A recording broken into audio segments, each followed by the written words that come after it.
There it is. All right. Welcome, everybody. I'm super excited. You all are going to hear me fangirl.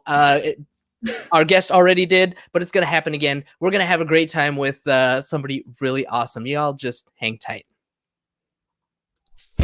Practicing polyamory, real-life perspectives from the imperfect people of polyamory. The mission of the Practicing Polyamory podcast is to provide a platform for all of the real-life, flawed humans that practice polyamory so that we might all learn from one another and grow as a community. Enjoy the show. All right, we're dancing. We're having a good time. We're having some fun. So welcome everybody to this beautiful Wednesday. Before we jump in and chat with today's awesome guest, I want to quickly remind everybody to please follow the show on all social media platforms, especially Facebook and Instagram, where I'm most active. You can find us everywhere at Practicing Poly A. Following and sharing the content is a free and easy way to support the show. Speaking of free and easy ways to support the show, the best way is to subscribe and share. If you find value in what we're doing here, share it with your polycule, share it with your friends, share it far and wide, especially in your poly Facebook groups, and subscribe on Spotify, iTunes, Stitcher, wherever it is that you're downloading your podcast. I also want to let everybody know that the scheduling for season 1 of the Practicing Polyamory podcast is almost closed. My mission is to get as many differing and inclusive voices on this show, and I need help to get some POC representation up in here. If you're a person of color and would like to tell your story, hit me up. And for the record, next season is going to be much different in that sense. I promise you that. Lastly, and as always, I want to remind you, if you are listening to this podcast, you are a welcome guest to be on the show. My job as your host is to be actively inclusive and get as many voices as possible to speak here, because I know that the more stories we hear, the more representation we'll have, the more others will see us in themselves, and the better we can serve our community. So, POC folks, go to practicingpolyamory.com, sign up today for the last few spots available in season 1, which ends on Halloween. All right, that's my spiel. Now, ladies and gentlemen, let's get on to the best part of our show, which is introducing our awesome guest. Now, if last week I was talking to one of the coolest people on the internet, today's guest is one of the queens. If you are polyamorous and on Instagram, chances are that you are already familiar with our guest's work. She is an incredible creator of polyamorous content. She is a meme queen extraordinaire. She is creative, hilarious, witty, and she is kicking ass all the way around in the social media game. Like I said, if you're on Insta, you probably already know all that. But did you know that she's also a project manager, plays guitar, sings, is a voice actor, has recorded 4 polyamorous audiobooks, and has an entire online store dedicated to polyam representation and merchandise? Did you know that? Did you know that? I know I'm just talking her up now, but today's guest is #goals, and she's accomplished all of this at such a young age. I cannot help but to be impressed. Joining us today from the UK, gracing us with her magnificence, from the PolyPhilia.Blog, welcome to the show, Leanne. Hi. Oh my God, what an introduction.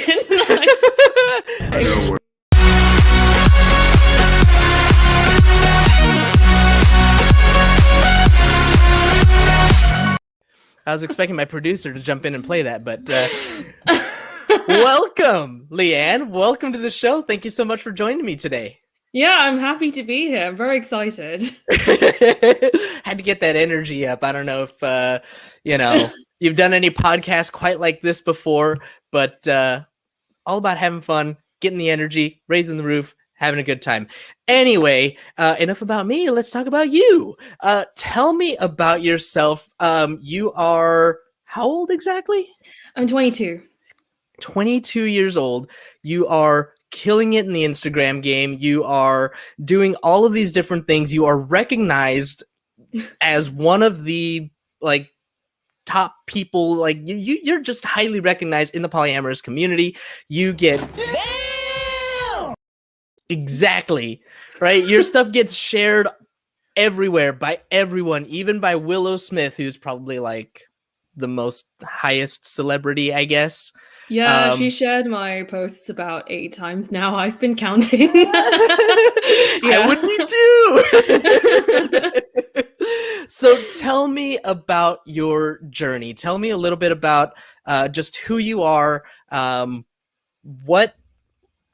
did you discover polyamory, first of all? And I don't know if I'm going to ask how'd you get so creative, but we'll talk about your creativity later. Sure. So, my polyamory journey started earlier than most people. So, my first open relationship was when I was 17 years old. And at some point, it kind of started kind of generally non-monogamous. But then my first polyamorous relationship is the one that I'm currently in, which has been going on for about 3 years now. And I guess, I mean, it's a pretty long story, to be honest. But then I pretty much realized really early on that trust and honesty are more important than monogamy, and that I wanted to show my commitment to people in more meaningful ways than just like not falling in love with or having sex with other people. I figured out for myself that kind of a non-monogamous relationship was what I wanted. I didn't want to be held back in that way, and I didn't want to hold my partners back. I definitely have made a ton of mistakes on the way, kind of met all kinds of people, and just had a bunch of experiences.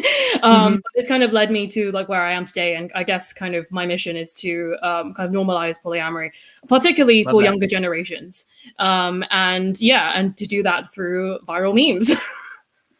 I mean, that's the way to get any information across almost, it seems like these days. And I love reading your stuff. You always put such good stuff. But talking about the younger generation, I mean, obviously you have nothing to compare it to, but it seems to me like your generation really is just generally more accepting and, all right, growing up for me, I feel like if I had talked about any of this stuff when I was, 17, people definitely would have been like, what? That's crazy. Oh, hell no. Something along those lines, right? Yeah. So what has your experience been as far as your like group of friends, I guess?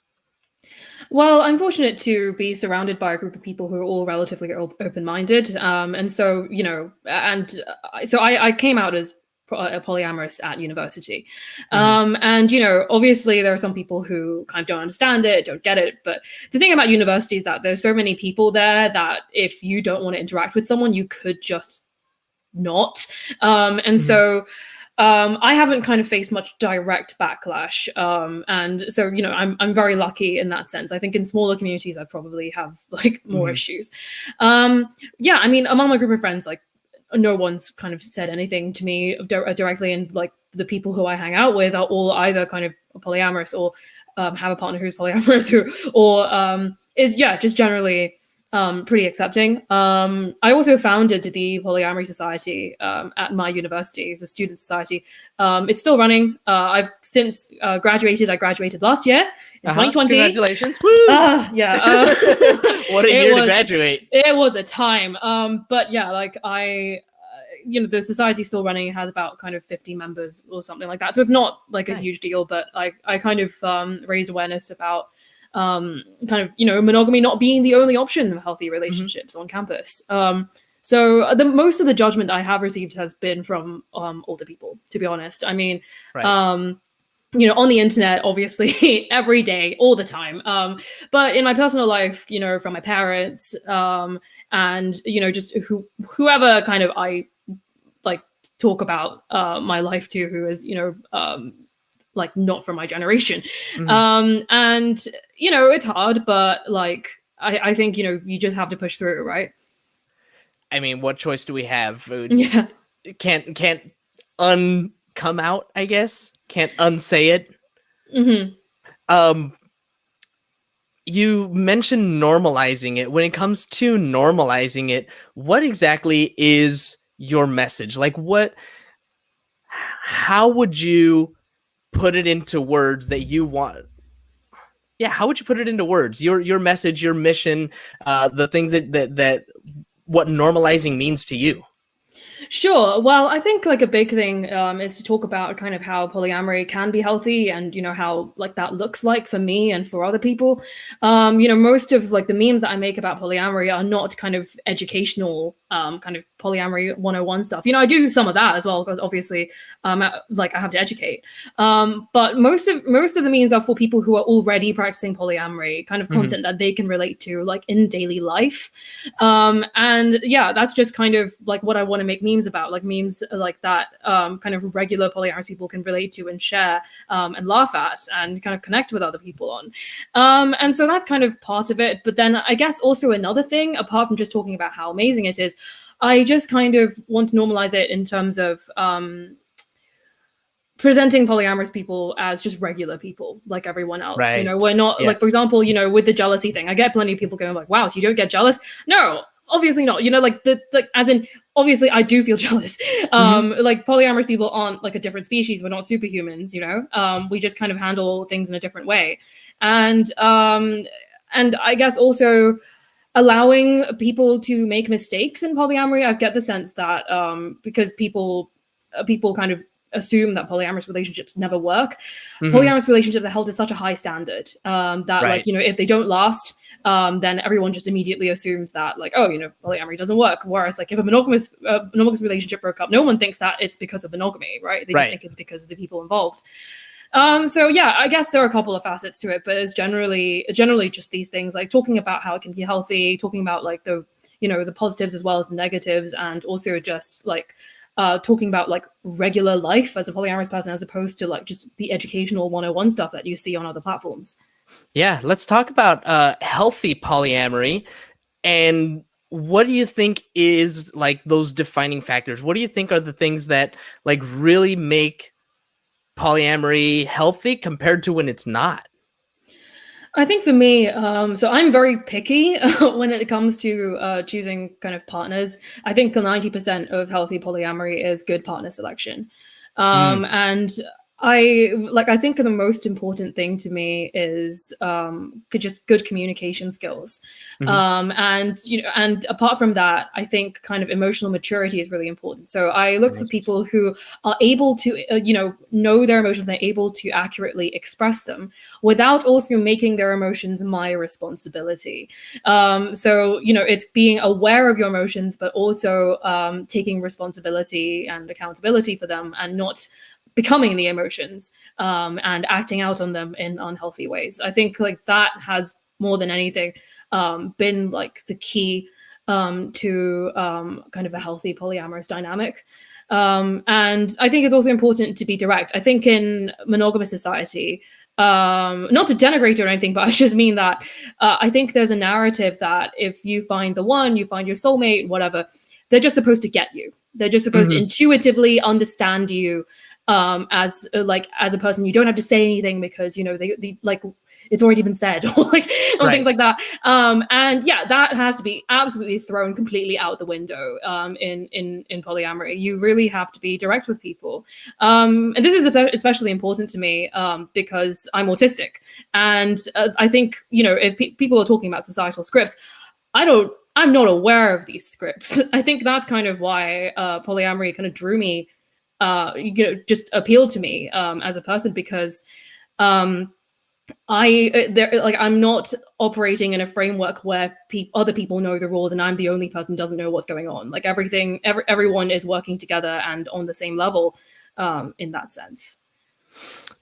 When I spoke to a therapist recently, she was on the show. Her name was B. Lorenko, and she actually specializes in working with people who are neurodivergent. And so one of the things that we talked about was, you know, being on the autism spectrum, and that directness, right? The directness that I love your mug, by the way. Another one of those things that if you are listening on the podcast, you'll want to tune into the YouTube so you can see the cute little cat mug. Yeah, I'll put it up to the camera. There you go. There you go. And you know what? Let's just cheap plug it now. Where can people find that? You're going to find it at PolyPhiliaShop.redbubble.com. And yeah, I mean, the link is down there.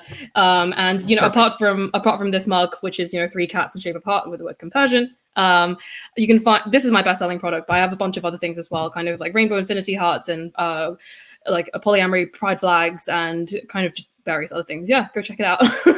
Perfect. It is the perfect time to do it. But we'll do it again later anyway for sure. Anybody who might have missed it.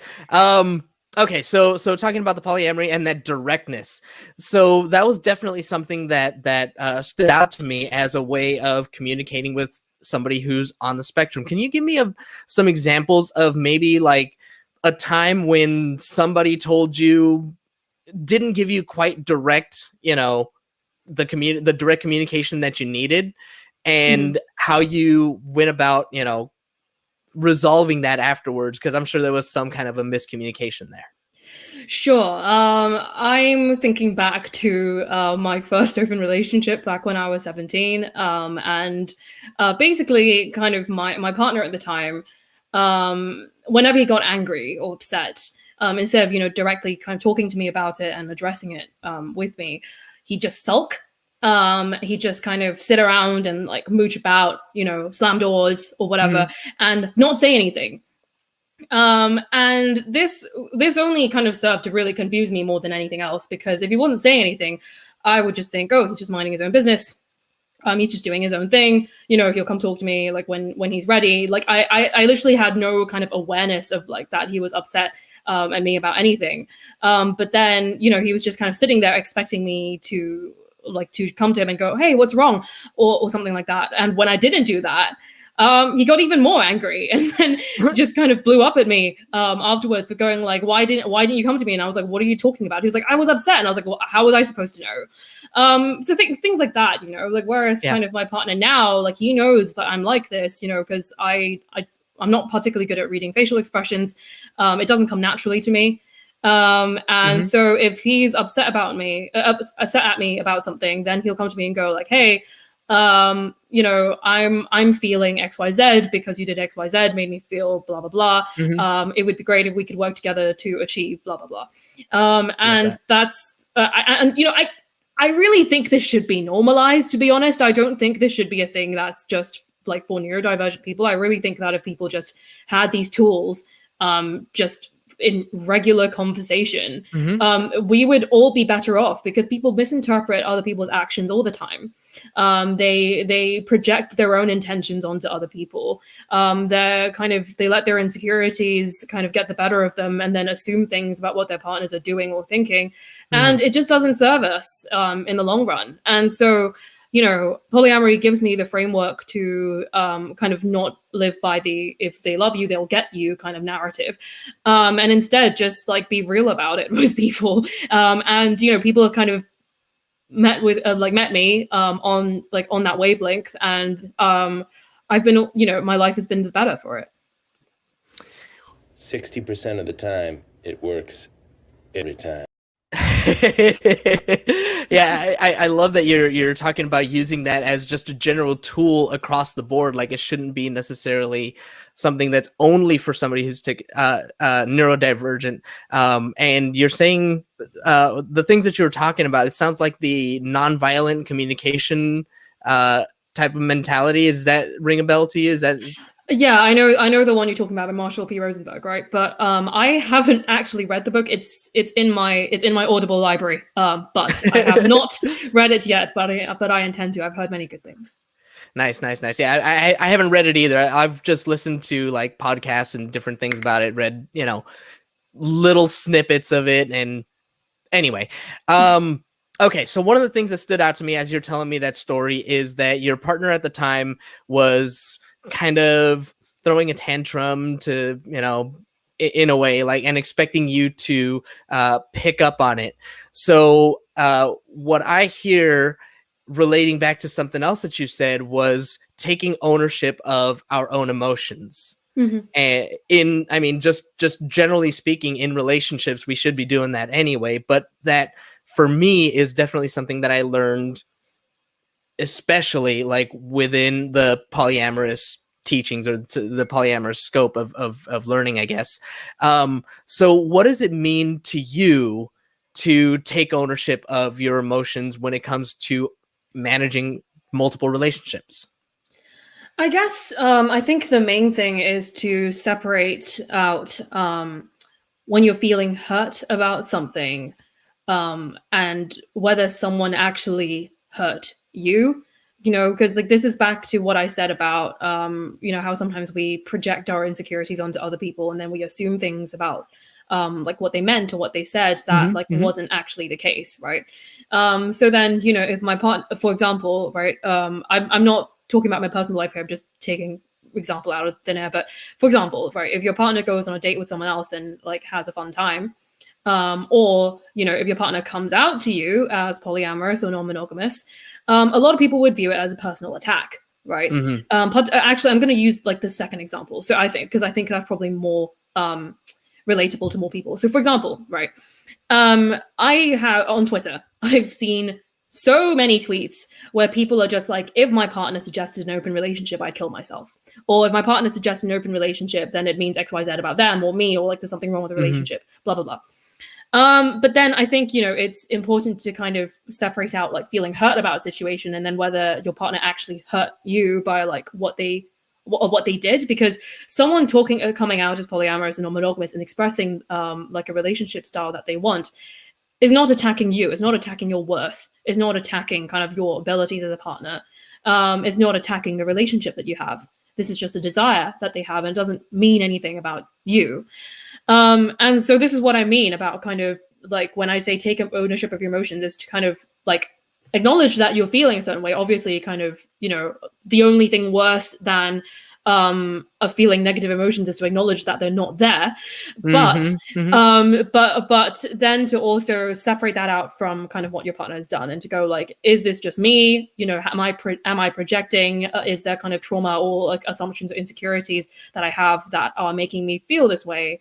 Or like, is my partner like actually like trying to hurt me? And also kind of taking a more collaborative approach with your partner instead of a combative approach is kind of how I do things. So yeah. I mean, why wouldn't you want to collaborate with your partner instead of fight them, right? That just makes the most sense. Oh, you're right. And when you're right, you're right. And you're always right. Still trying to think of that thought that I just had. Spaceballs. You recognize that movie? No, I'm not a particular film guru. Sorry. No, that's okay. That's okay. Self-awareness is the thought that I had. That's what kept ringing to me as you were going through this. It seems like it really takes a lot of self-awareness to be able to manage one's emotions the way that you're describing.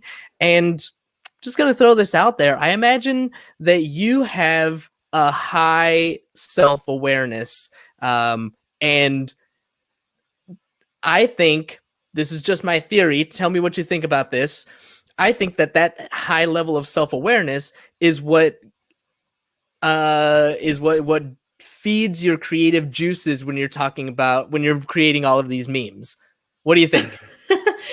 I haven't drawn a connection between those things necessarily. I would say that I definitely consider myself a confident person. I know what I want. I'm not afraid of rejection. I'm not kind of afraid of failure. And so I just kind of try things out. And then if it works, I just keep doing it.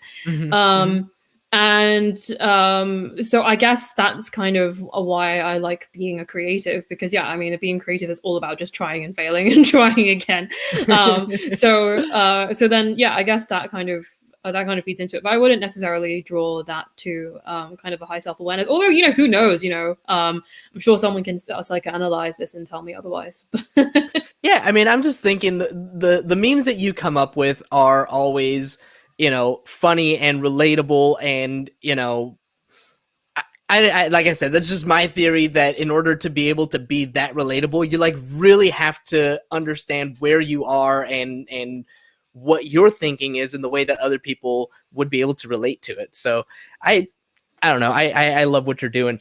Do you have any favorites? Like, what are some of your favorite memes that you've created? Oh my God. Let me think about this. I think, oh God. Okay, I think probably, I have very fond memories of my first meme. So like, if you know, but there's like the surprised Pikachu meme that was circling sometime last year. And basically my first ever meme was kind of the surprised Pikachu meme, and the caption was like something along the lines of like, when you realize in the middle of your date that your date didn't read your dating profile and didn't see the word like polyamorous, or something like when you talk about your partners and then like, yeah, your date's looking shocked and you realize he didn't read your bio. Something less wordy than that. Like like you have to see it, right? Mm-hmm. Like I describe memes horribly. It's not as funny in this way. But I guess another favorite, just because like it was kind of because some of my memes are humorous, some of them are they kind of generate discussion, and some of them are just kind of social commentary.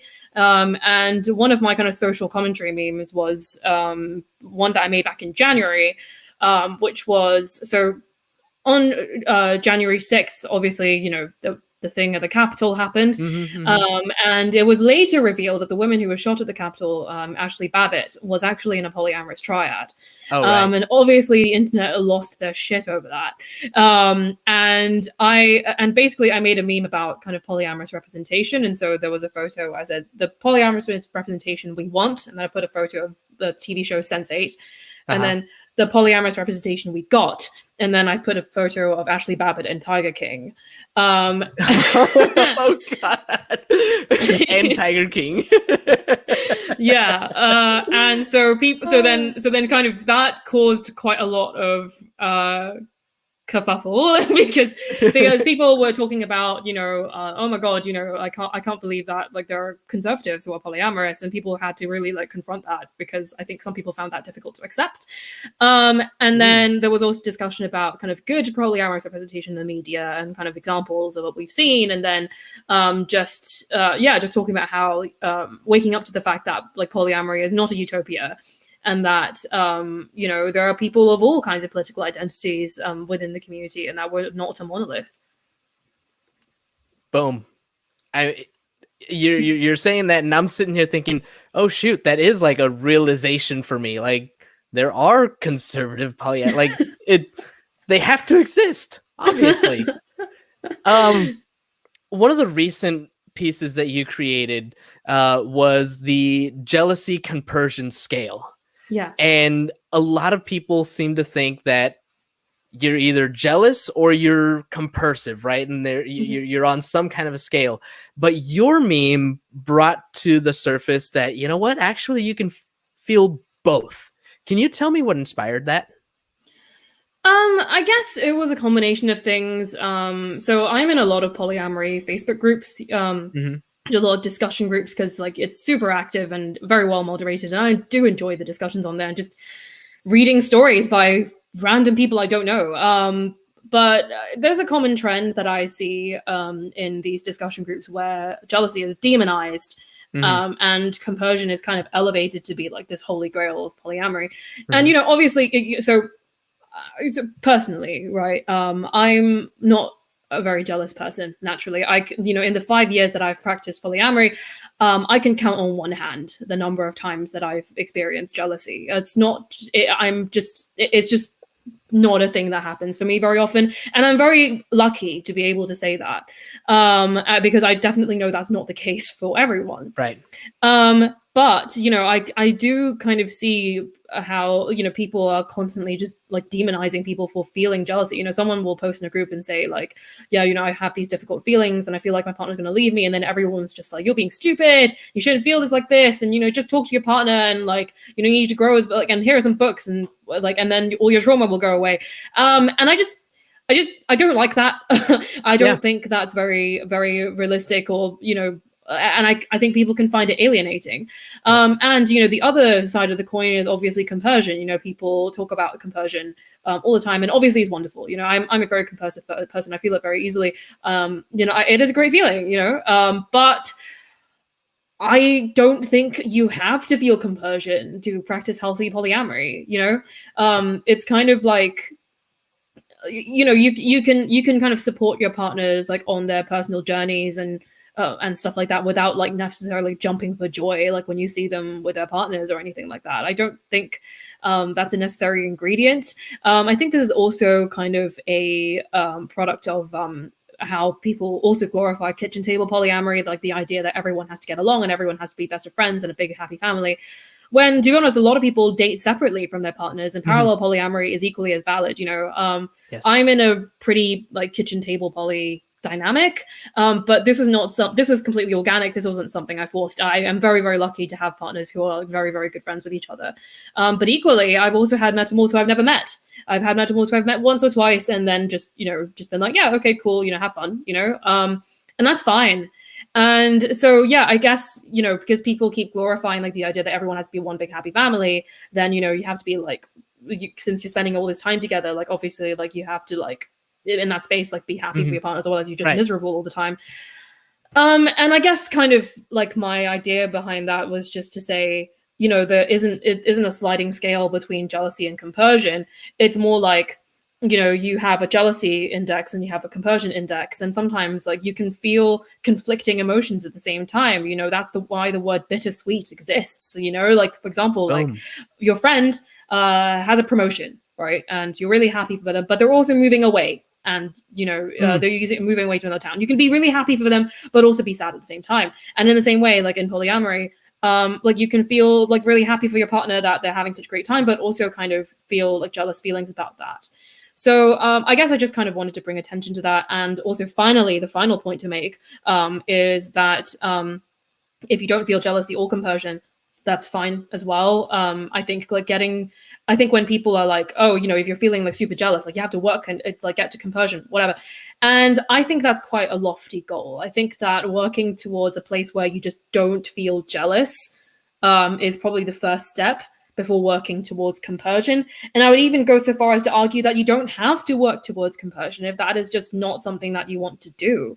And so, yeah, like I think just getting to like a place of neutrality like is the best way to go about it. Boom, nailed it. I wasn't aware that was something a person could do. I love I know that one. Yeah.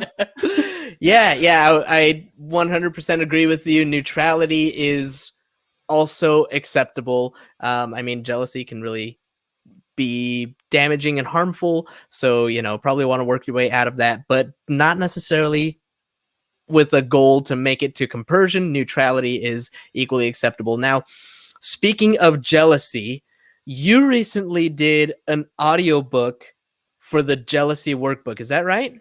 Yeah, I did. It came out earlier this year. Yeah. And you've done four audiobooks altogether on polyamorous topics. 5 now, as of yesterday. 5. Dang. Yeah. You know what? I'm going to give you the floor. Let's go ahead and just plug you now. I mean, just tell us where we can find you and what we can find from you. Sure. So regarding kind of audiobooks specifically, I mean, I've narrated 5 audiobooks on polyamory. 4 of them are nonfiction and 1 of them is fiction. The fiction one is a children's book, A Color Named Love. It's very, very, very cute. And you can find them on my website. My website is linked below, and you can just kind of like there's a link to my audiobooks like on the main page. As for just generally where to find me, I'm at PolyPhilia.Blog on Facebook, Twitter, Instagram, TikTok. I think that's it. Might expand to more platforms. Who knows? We'll see if I have time. But I'm most active on those 4 platforms, and I actually just reached 10,000 followers on TikTok today. So that was super cool. Yeah, I joined it 2 weeks ago, and it's just skyrocketed. So, yeah, it's been a good time. Yeah, I mean, even your content there has been just amazing. You just keep killing it and impressive all the way around. Thank you. I was going for that. Leanne, thank you again so much for spending some time with me. Really, it's been such a pleasure. I want to ask you, is there anything that I missed, anything that you wish that I had asked, or any final thoughts you want to leave with the audience? I mean, I can talk about kind of, well, apart from like where you can find me, I also offer peer support sessions for people who are exploring non-monogamy. I offer my services worldwide to individuals and couples. And yeah, like peer support sessions, you can find information about that on my website. I've received like great reviews, and I've worked with people all around the world. So so that's something I really enjoy doing. I just kind of want to use kind of my experiences to help other people. And yeah, like I mentioned earlier, you can find my shop where you can find things like this mug and a bunch of other things. And yeah, you know, stay curious. Perfect. Thank you so much again. Really appreciate you hanging out with me today. Yeah, thank you so much for inviting me on the show. Really had a great time. Awesome. Thanks. And thank you, as always, to our live audience for tuning in today. As a reminder, when we're live, you get no commercial interruptions. The same can't be said for the podcast download. So if you want to avoid the commercial interruptions, be sure to catch us live Monday through Wednesday, 2:30 Pacific time, special time today, or sign up for our Patreon where you get access to our commercial-free RSS feed and support the show. Don't forget to subscribe on YouTube, wherever it is that you download podcasts. And if you haven't already, please leave us a review. Really appreciate it. Thank you again, Leanne. Thank you so much. All right, everybody. Till next week. Have a nice day! Thank you for tuning in to the Practicing Polyamory podcast. Would you or someone in your polycule like to be a guest? Sign up at practicingpolyamory.com and join the conversation. Please support us by subscribing, liking, and following us on social media at Practicing Polia by clicking any of the affiliate links on our website or by subscribing at patreon.com/practicingpolia.